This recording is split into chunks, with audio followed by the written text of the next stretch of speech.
So the first thing is airplane design. Okay, nowadays, you have this design faster and more fuel-efficient airplane, and then you have to study the aerodynamics. So how you reduce the drag, how reduce the resistance of the air, so on and so forth. So how do you do? So the first thing, you can, of course, in the old days, you put into a wind tunnel and you do a real experiment and measure all these forces you're interested in. But nowadays, that expensive, you have to build it hardware. But nowadays, a lot of the study is done on just computers. So another question again says, how do you describe airflow, say, in the atmosphere, in the room, or around airplane? Then, okay, to tell you that is one equation is worth more than 1,000 words. These few equations called Euler equation actually derived quite some time ago by Euler and other mathematicians and physicists.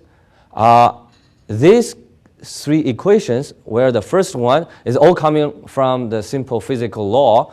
This is conservation of mass, the molecules or the mass of the air, the conservation of momentum, like F equal to ma, the conservation of energy. All these things plus, okay, you have to give a nice representation of the geometry of the airplane, that you describe the geometry of an airplane. This is a fighter rather than the commercial one. And then with this geometric design, which means the shape will provide a boundary condition for this equation, and you solve this, and you can very well simulate the aerodynamics near the airplane. Okay, so looks simple, but this is you have to do. But on the other hand, I want to say is, this equation is so complicated, nobody can solve it. It's a millennium problem, actually. If you can solve it, you will get $1 million prize for this. So then you still have to do this. Then how do you solve this equation?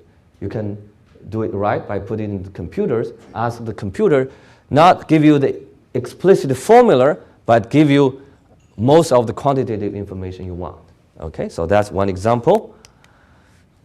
The other one, everybody do every day, Google search engine. Yeah. I guess everybody is using Google. Anybody doesn't using Google? I guess no. What is Google? Okay, it's very useful. You want some information, you input the name, some keyword. Wow, you got a lot of useful, hopefully it's useful information. And what's the big deal behind this? What's the mathematics behind this? Okay, it's very simple. So you have, again, there are 25 billion websites in the world. You don't want to index them. You don't want to go through all of them. So you want to give a page rank relevant to your interest. So how do you give a number indicate the importance, relevance to your search? Then you have the mathematical model. And actually, the two people who studied there, actually I was at Stanford at the time. They're from the computer science. They're not directly from mathematics, but actually one of the founders' father is a mathematician in University of Maryland. And actually, of course, he denoted chair professor to that department. And that's not a big deal. And these two, but they are in a highly relevant program to mathematics called Scientific Computing and Computational Mathematics. So they are basically learning some linear algebra. When they're learning some linear algebra things, they find out they can transform this. Basically, the simple rule is how important I am depends how many other websites reference me and how important are those websites. So that gives you a coupled problem. In general, it's a huge linear algebra problem.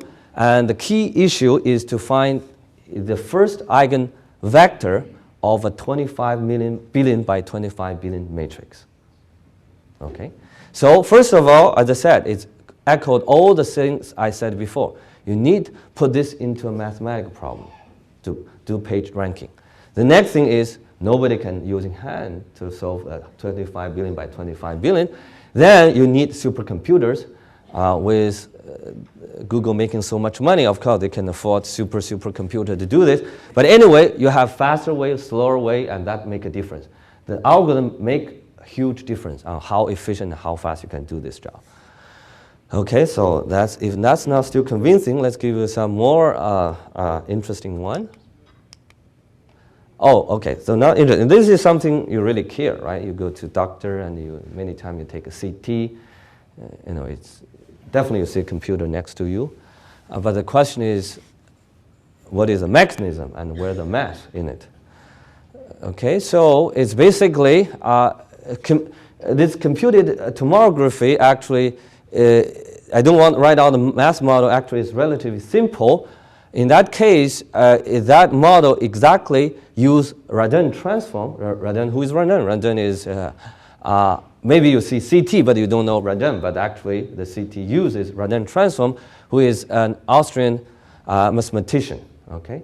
And the image reconstruction actually comes out of the exact, well, not exact formula, but close to exact. He wrote down how to do the inverse transform of those things, but computers still have to do filtering out the noise, filtering out the measurement errors, and so on and so forth. But the mathematical foundation is right there. Okay, they use this to do the imaging.